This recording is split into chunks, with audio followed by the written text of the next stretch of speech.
이름도 흉흉한 챗GPT. 저는 AI를 싫어합니다. 생산성이 좋아졌는지 이제 사내 개발자들한테 조사를 한 결과도 있거든요. 그 결과를 보면은 주니어들의 필요성이 줄어드는 거죠. 이런 거를 잘하지 못하면은 AI한테 밀리게 될 가능. 뽑을 사람이 개발자밖에 없어요. AI는 그냥 영원히 도구일 뿐이라고 생각을 해요. 또 나와주세요. 구독과 좋아요 그런 거 아니야? 해야죠. 구독과 좋아요를 눌러주세요. 이렇게 해야지. 네, 안녕하세요. 김종쌤 박은주입니다. 오늘은 국민대학교 이민석 교수님을 모시고 최근 IT 이슈 중에 채용 시장에 대해서 여쭤보도록 하겠습니다. 교수님 안녕하세요. 교수님 요새 IT 개발 취업 시장을 어떻게 보고 계시나요? 뭐 장기적으로는 희망적인데요. 최근에는 아마 모두가 알고 있다시피 많은 다른 유튜브에서도 이제 얘기를 좀 하기 하는 것 같아요. 개발자 취업 시장이 좋지 않다. 그다음에 회사들이 신입을 잘 안 뽑으려는 경향이 점점 많아지고 있는 것 같다. 이제 이런 얘기를 여기저기서 많이 듣고 있고 실제 업체에 계신 분들도 그런 뉘앙스의 말을 좀 하시는 것 같아요. 몇 년 전까지만 코로나 때 특히 그 연봉 인플레이션이 맞습니다. 엄청났잖아요. 2021년이 아마 피크였던 것 같고요. 그 2021년 때 이제 쭉쭉 올라가가지고 뭐 신입한테 연봉 8천만 원을 준다. 또 직방이 그랬죠. 진짜 그 광고를 냈죠. 진짜요? 연봉 8천만 원 신입. 그다음에 뭐 5천만 원, 6천만 원 준다는 회사는 굉장히 많았었죠. 근데 이제 그 회사들이 진짜 신입을 뽑았냐? 그건 좀 아닌 것 같아요. 그러니까 실제 이제 그렇게 해서 뽑은 신입은 이제 우리가 얘기하는 그런 신입이 아니고 그러니까 대졸 신입 이런 거 전혀 아니고요. 이제 뭐 다른 회사에서 충분히 경험이 많았던 사람들을 신입처럼 이렇게 뽑은 경우가 많은 걸로 이제 파악이 되고 있습니다. 그래서 워낙 신입은 취업하기가 힘들었어요 예전에도. 그러니까 좋은 우리가 이름하는 특히 이제 엄마가 이름하는 그런 회사들에는 신입을 취업하기가 굉장히 어려웠던 것만은 뭐 예나 지금이나 똑같은데 지금은 이제 그런 회사들조차 신입 공고가 나지 않고 심지어 신입이 아닌 이전에 이제 시니어들급에서도 빠져나가도 그 자리도 안 채우려는 경향이 좀 있습니다. 왜 그렇게 된 거예요? 그거는 이제 전반적으로 투자 환경이 안 좋아진 거를 사람들이 굉장히 많이 얘기를 해요. 투자 환경이 안 좋아져서 이제 지금은 뭔가 현금을 조금 유지를 하고 있어야 된다라는 이제 그런 얘기가 첫 번째고요.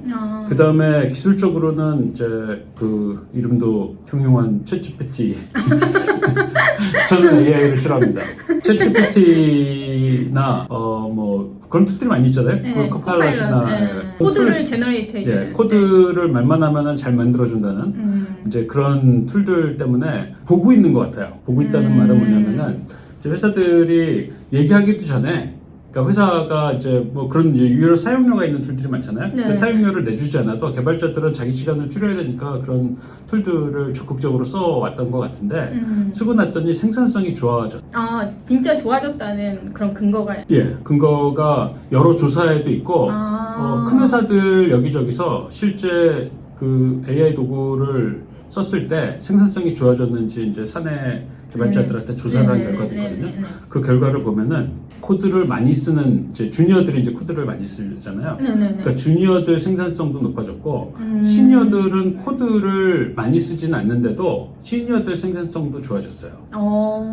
그 말은 뭐냐면은 이제 주니어가 아닌 조금 경력이 되는 사람이 코드를 원래 잘 쓰잖아요.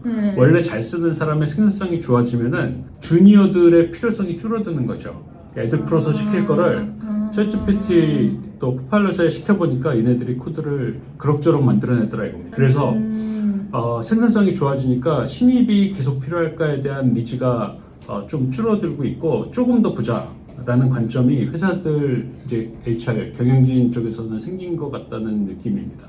근데 밖에 보면 주니어도 안 뽑아지지만 이렇게 경력이 어느 정도 있는 분들도 이렇게 강호의 세계를 이렇게 떠돌고 계시는 분들이 많이 계시는 거거든요. 그러니까 이제 2020년, 21년 그때쯤이 주니어든 시니어든 제일 모자랄 때였는데요. 그때는 이제 최고급 개발자들, 그러니까 우리가 시니어 CTO급이라고 생각하는 이제 소위 말하는 초고수 개발자들 또는 초고수로 이름난 개발자들을 적극적으로 스타트업들이 뽑았는데 그때는 개발자를 뽑기 위해서 훌륭한 분을 모셔야지 그 훌륭한 분 때문에 같이 이렇게 딸려오는 떼거지로 몰려오는 떼거지. 이제 그런 효과가 맞아. 분명히 있었고 팀이 막 맞습니다. 이직도 하고. 회사들이 그거를 꽤 많이 기대했던 것 같아요. 근데 이제 그렇게 해서 스타트업들이 많이 뽑았는데 지금 스타트업 상황이 그렇게 좋지 않잖아요. 네네. 그렇기 때문에 구조조정이 일어난 회사들이 우리가 뭐 듣기로도 굉장히 많고요. 그래서 이제 회사들이 구조조정을 조금 많이 했어요. 그래서 시니어급들, 그러니까 그렇게 뽑았던 최고급 시니어들이 일자리를 잃은 경우가 조금 있고요. 뭐 일자리 잃었다는 게 이제 뭐 팽당한 그런 게 아니고 다른 기회를 지금 찾고 계시거나 또 금방 또 다른 데로 옮기시거나 분도 많이 계시죠. 그리고 이제 회사가 망가지면은 회사의 중간급 엔지니어들, 그러니까 3년, 4년 차쯤 된 엔지니어들이 많이 나오게 되거든요. 그러니까 그런 친구들이 지금 시장에 많이 있어요. 그래서 회사들이 신입을 뽑으려고 딱 봤는데 지원자들이 3, 4년 차가 꽤 많이 있는 거예요. 그래서 신입이 갈 자리가 생각보다 더 적어진 거죠. 그 틈을 노리고 또 치사하게 어떤 우리가 이름 많은 회사들은 인턴을 뽑는데 경력을 요구해. 이런 그거는 거의 이제 생태계에서는 반칙행위에 가까운데 먹고 살 수 있는 회사들이 그렇게 한다는 거는 이제 그런 회사들도 있긴 있습니다. 유명한 회사 중에 있어요. 네. 맨 앞쪽에 있는 것 같은 그런 회사도 있습니다. 이제 그런 거는 좀 반칙에 해당된다고 저는 보고 있고요.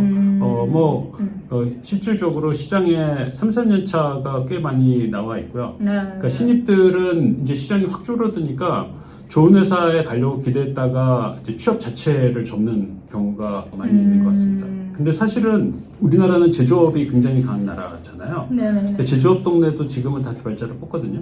그렇죠. 그러니까 제조업이나 컨텐츠 중심의 회사들 중에 실제 그 인터넷이라는 또 모바일이라는 특별한 디바이스용 컨텐츠가 아니라 좀 전통적인 컨텐츠들, 그 컨텐츠에 따른 뭐 굿즈를 파는 회사들, 이런 회사들도 사실은 개발자들을 지금 굉장히 많이 뽑아요. 근데 그쪽 시장은 아직 신입들한테 잘 알려진 시장이 아닙니다. 그리고 워낙 이제 개발을 예전부터 해왔던 조직들이 아니기 때문에 개발 프로세스나 개발 프랙티스가 이렇게 잘 이제 많이 완성되어 있지는 않은 것 같아요. 근데 최초로 의류업계들이 한동안 개발이랑 거리가 있다가 의료업계들이 이제 개발 중심 회사도 많이 왔잖아요.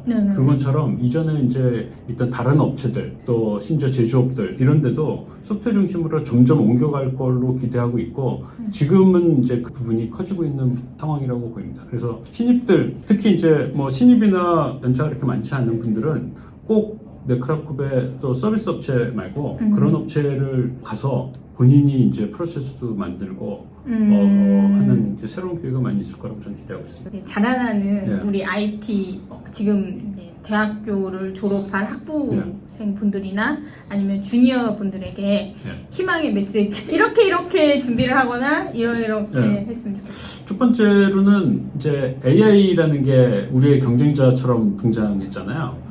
근데 AI는 그냥 영원히 도구일 뿐이라고 생각을 해요. 그러니까 많은 인공지능을 연구하는 사람이나 아니면 인공지능을 도구로 만드는 사람조차도 AI가 할 수 있는 한계가 분명히 있거든요. 사람이 할 수 있는 영역이 분명히 있고 AI가 도와줄 수 있는 영역이 있어요. 그러니까 AI가 스스로 일을 못하기 때문에 사람이 하는 일을 AI가 도와주는데 개발자도 역시 마찬가지라고 저는 보거든요.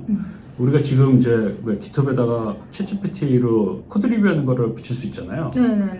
완전 안 만족스러운 결과가 나오잖아요. 그렇죠. 그러니까 이제 있는 코드를 평을 하는 거는 사람보다 잘하지 않아요. 그 다음에 협업을 AI는 못해요. 그러니까 협업을 못한다는 게 뭐냐면은 일을 분담을 해가지고 내가 시켜야지 하는 건데 협업이라는 건 시키는 일을 하는 게 협업이 아니잖아요. 그러니까 이 일을 나누고 관점을 논의하고 해야 되는데 그런 논의 상대가 아직은 되지 않는다는 겁니다. 그래서 결국은 어느 포인트에서는 사람이 분명히 필요하고요. 그 다음에 그 사람이 AI 결과물을 리뷰를 할 수 있는 상태가 돼야지 실제 AI를 도구로 쓸 수 있는데 그런 훈련을 지금은 아마 모든 개발자들이 쉽지 않아도 할 것 같아요. 챗GPT가 좋은 결과를 만들어내고 그 다음에 나한테 충분히 도움이 된다는 거를 모르는 개발자는 아무리 학생이라도 없기 때문에 이제 그거를 잘 활용하는 기술을 가지고 본질적인 자기 실력을 밀리는 거는 너무나 중요한 것 같습니다. 예를 들어 컴퓨터 사이언스에서 얘기하는 뭐 그런 흔한 얘기 있잖아요. 뭐 OS, 네트워크, DB, 알고리즘 이런 거를 잘하지 못하면은 AI한테 밀리게 될 가능성이 매우 높죠. 그래서 일단 기본을 충실하게 하고요. 그 다음에 AI는 아주 복잡한 로직을 아직은 잘 못 만드는 게 거의 확실한 것 같아요. 그러니까 이미 알려진 문제들 있잖아요. 네. 그러니까 알고리즘 테스트에서 AI가 굉장히 좋은 성적을 보이는 이유는 그 알고리즘 테스트에 나온 많은 문제들이 꽤 많이 알려져 있기 때문입니다. 학습을 해서. 네. 근데 현실적인 문제는 그거보다 어렵지는 않지만 복잡할 가능성이 매우 높잖아요. 그렇죠. 네. 네, 그래서 어려운 문제를 잘 푸는 게 아니라 복잡한 문제를 잘 푸는 게 굉장히 중요한데 그거는 사람이 영원히 잘할 것 같아요. 그러니까 리퀘어먼트가 복잡한 거는 AI가 절대 못 푸는 문제에 해당되고요. 그래서 학생들은 새로운 문제를 새로운 관점에서 보는 훈련을 많이 하면서 공부하면 AI를 일단 능가할 수는 있을 것 같아요. 그게 이제 첫 번째고요. 그 다음에 이제 시장 관점에서는 예전에 이제 닷컴 붐이 끝났을 때 네. 개발자의 업무계 시절이 있었죠. 있었죠. 우리나라의 개발자 순위는 결혼정보업체에서 결정하잖아요. 그렇죠. 직업 순위를 결정하는데 네. 100위 중에 99등 막 할 때도 있었어요. 맞아요. 3D 업종. 네. 3D, 4D 막 해가지고 네, 서울대 컴퓨터공학과가 들어가기 제일 쉬운 네. 과였던 때가 이제 있었죠. 하위 몇 프로에 속한 직업군일 때도 있었는데 지금은 이제 그 상태는 아닌 것 같아요. AI가 개발자들의 생산성을 높아져서 신입이 들어갈 수 있는 상황이 조금 어려워졌다고 해도 실제 그 자리가 없어지지는 않을 뿐더러 그 다음에 AI가 지금은 이제 뭔가 중간 단계인 것 같은 느낌이거든요. 그러니까 예전에 인터넷이 나오고 나서 침체가 왔다가 스마트폰이 나와서 다시 이제 이 서비스 업종에 떴는데 AI도 결국 그렇게 되지 않을까 싶어요. 그래서 AI가 지금은 이전에 있던 거를 조금씩 바꾸는데 굉장한 효과를 발휘하고 있는데 이전에 없던 거를 만들기 시작하면은 결국 개발자가 또 필요하거든요. 그러니까 학습되지 않은 그렇죠. 것들을 그러니까 있는 시장을 개선하는 게 아니라 새로운 시장을 만드는 뭔가 모먼트가 만들어질 거고요. 지금 아직 그 상태는 아닌 것 같아 보여요. AI가 바닥에 깔려 있긴 하지만 있는 거를 개선하는데 지금은 연락에 사용되고 있잖아요. 그리고 그걸 생각보다 잘하고 있다는 거에 우리가 놀라고 있는데 사실 이 포인트는 그렇게 놀랄 포인트가 아니고 AI가 이전에 전혀 없었던 새로운 거를 만들어낼 때 생태계 환경을 완전히 바꿨을 때 그때가 이제 중요한 건데 그때 되면은 역시 엄청난 데이터를 가공해야 되고 또 엄청난 데이터가 흘러가는 거를 누군가 봐야 되고 그 다음에 새로운 사용자의 요구가 이제 빗발칠 텐데 그때 이제 복잡한 요구를 처리할 수 있는 개발자들은 역시 또 필요하게 되는 거죠. 그렇기 때문에 시장 자체도 당분간은 조금 좀 처져 있다 하더라도 괜찮아질 것 같아요. 그러면 괜찮아지고 나면 그 다음에 어떤 일이 발생하냐면은 돈이 몰려와요. 그러니까 스타트업도 투자를 할 거고 기존 업체들도 드디어 우리가 이걸 해야 되는구나 라는 걸 알게 되면은 뽑을 사람이 개발자밖에 없어요. 잘 생각해 보세요. 기획을 다 AI가 다 해. 큰 계획은 잘 해. 그 다음에 복잡한 세부적인 계획은 AI가 잘 못하거든요. 네, 그 사람이 해. 근데 그 사람이 대부분 개발자들이 했던 일이에요, 그게.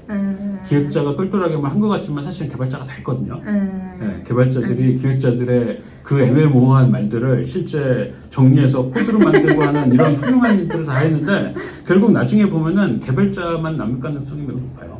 그래서 걱정을 안 하셔도 될 것 같아요. 지금 당장 취직이 안 되니까 걱정인 거잖아요.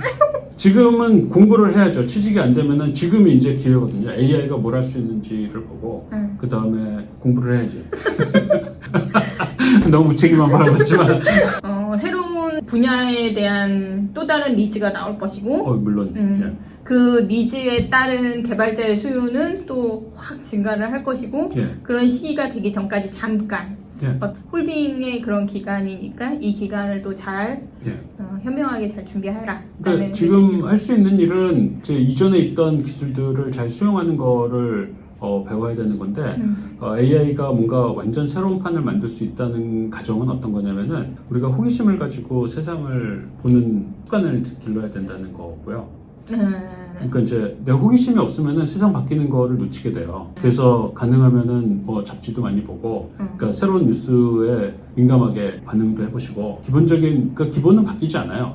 어떤 경우에도 기본은 바뀌지 않고 그간 이제 다들 미뤄뒀던 공부 있잖아요. 그런 것도 심시풀이로 조금씩 해보시고, 그게 얼마나 어렵겠어요. 또 그냥 하다 보면은 또 어려운 거는 좀 미뤄도 되지만.